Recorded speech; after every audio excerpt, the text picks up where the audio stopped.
You wake up early. You spend time, real time, preparing a lunch you're actually excited to eat. You pack it carefully, slide it into the office fridge, and go back to work telling yourself, at least I have something good to look forward to today. And then noon rolls around. You open that fridge door, and your lunch is gone. Again. Not stolen by a stranger. Not a one-time mistake. Stolen. Deliberately, repeatedly, by someone who looked you in the eye every single morning and smiled. Now, what if I told you that this woman didn't just get even? She cooked up a revenge so psychologically twisted, so brilliantly disgusting, that the man responsible took a full week off work just to process what had happened to him. Stay with me, because this one is legendary. If you've ever been disrespected, overlooked, or taken advantage of by someone who thought they were untouchable, this story is for you. Hit that like button, subscribe if you're new, and settle in. Because what you're about to hear is one of the most creative, satisfying, absolutely unhinged pieces of workplace justice ever posted on the internet. Let's get into it. She was new. That's the part that makes this whole thing sting a little more when you first hear it. She hadn't been at the company long enough to know all the unspoken rules, all the invisible social dynamics, all the landmines buried under the surface of what looked like a normal office. She was still in that phase, you know the one, where you're trying to read the room, keep your head down, make a decent impression. And honestly, she wasn't asking for much. She wasn't trying to climb any ladder or win any popularity contest. She just wanted to do her job, get through the day, and enjoy the lunch she'd taken the time to make herself at home. That's it. That was the whole dream. But someone had other plans.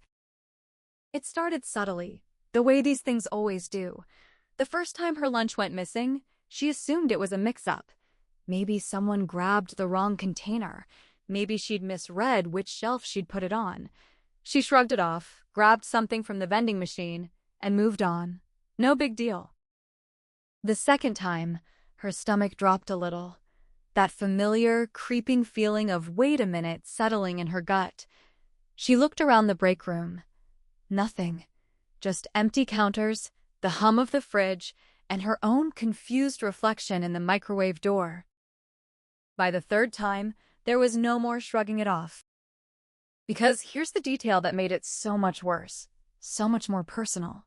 The thief never took the container. Every single time, she'd find her lunchbox sitting right where she'd left it, perfectly placed, as if untouched. But when she opened it, empty, or almost empty, with just enough left behind to feel like a taunt, like a signature, like the culprit wanted her to know they'd been there. That's not absent-mindedness. That's not a mistake. That's deliberate. That's someone looking directly at another human being and deciding, you don't matter enough for me to even feel bad about this. She started asking around, quietly at first, just casual questions, testing the waters, and that's when the picture came into focus, sharp and ugly. It was him.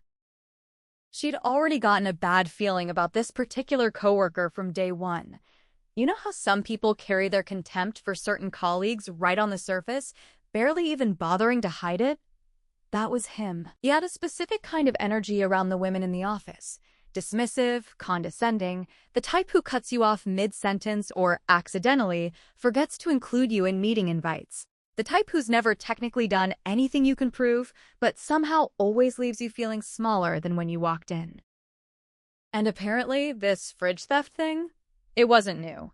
Her colleagues filled her in with the tired, resigned tone of people who'd already accepted an injustice as permanent furniture. Oh yeah, he does that. Management knows. They don't care. Best to just keep your food somewhere else. She listened to all of it. She nodded. She thanked them for the warning. And then she went home and started planning. Because here's the thing about her, and this is the part the fridge thief fundamentally failed to understand when he decided she was an acceptable target. She describes herself, without any shame, as a petty person, and she had time.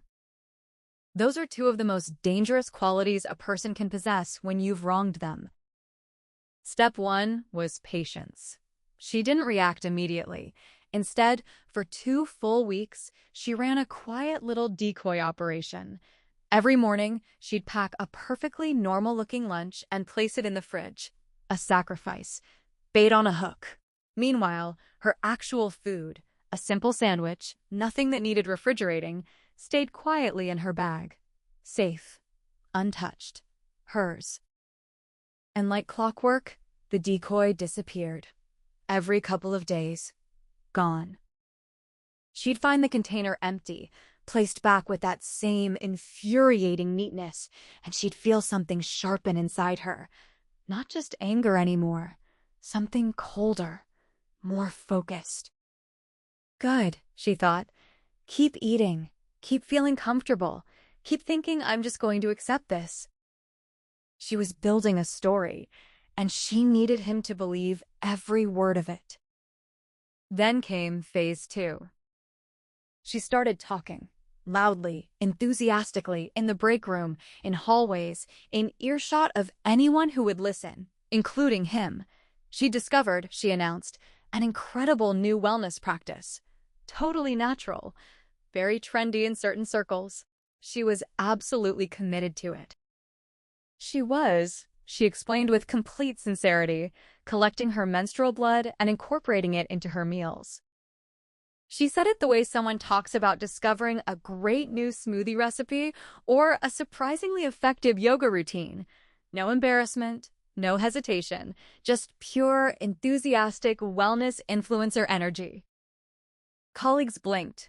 Some laughed nervously. A few looked genuinely curious. And him?